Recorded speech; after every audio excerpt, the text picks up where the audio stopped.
আলহামদুলিল্লাহ।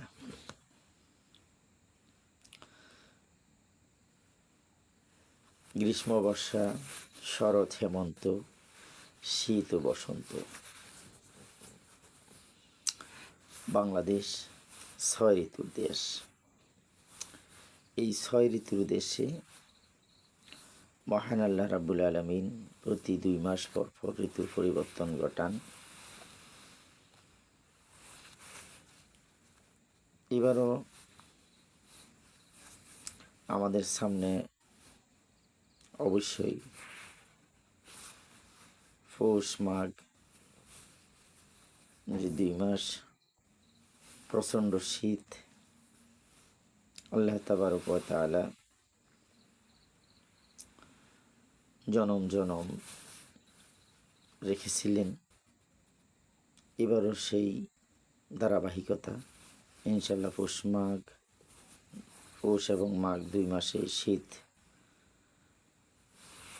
আসবে।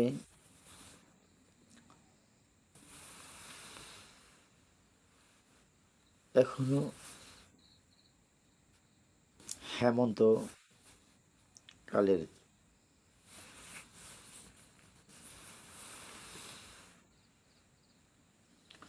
যেই শীতের প্রারম্ভিকতা, এই শীতের মধ্যে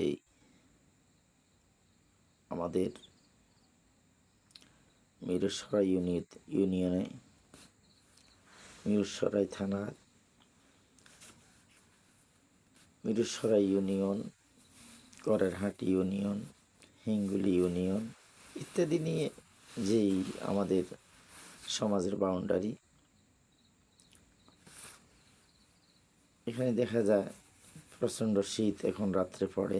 দিনের বেলা একটু গরম রয়েছে, অবশ্যই কুয়াশা মোটামুটি পর্যায়ে রয়েছে।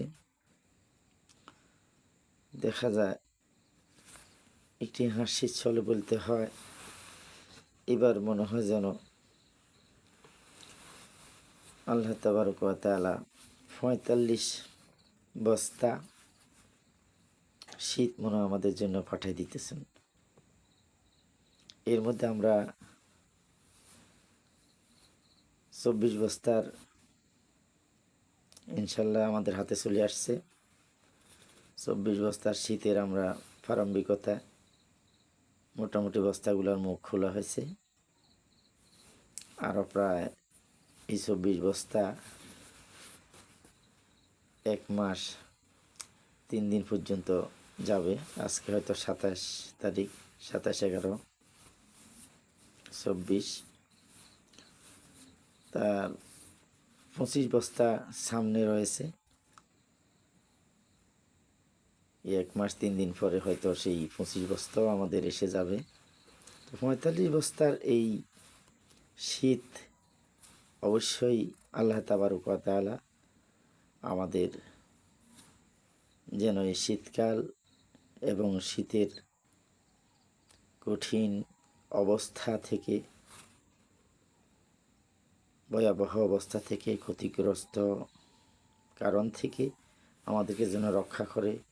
শীতকে যেন আমাদের প্রত্যেক প্রাণীর জন্য তথা মানব জাতির জন্য বিশেষ করে যেন সুস্থতার নিয়ামত হিসেবে আল্লাহ পাঠান, আল্লাহ দান করেন।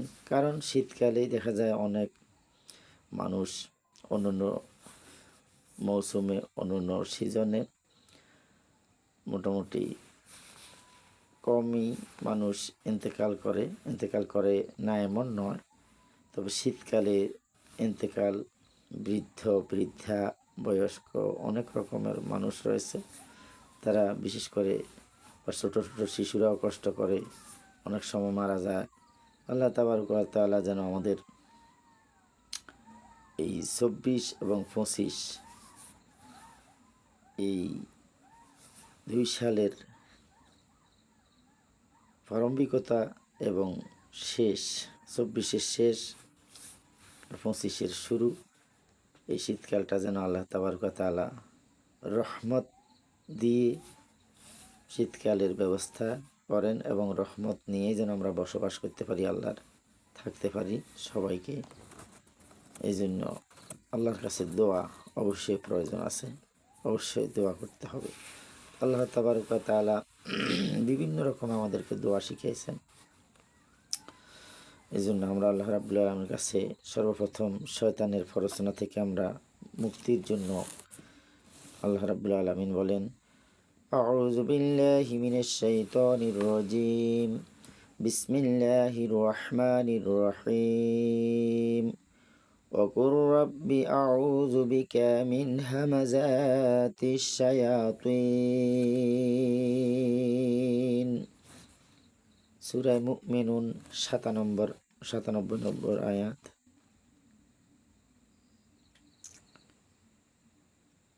আল্লাহ তাআলা এখানে বলেন,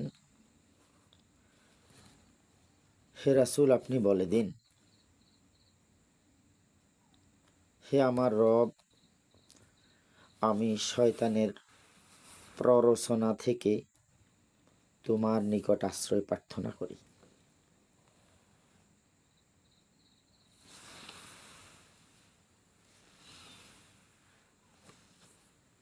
সাথে সাথে আল্লাহ তাবারক ওয়া তাআলা আবার বলেন, ওয়াকুর রব্বি গফির ওয়ারহাম ওয়া আনতা খায়রুর রাহিমিন। এই আয়াত সূরা মুমিনুনের 118 নম্বর আয়াত। আল্লাহ তাবারক ওয়া তাআলা বলেন, হে রাসূল আপনি বলুন, হে আমার রব, ক্ষমা করো এবং দয়া করো, আর দয়ালুদের মধ্যে তুমি তো শ্রেষ্ঠ দয়ালু।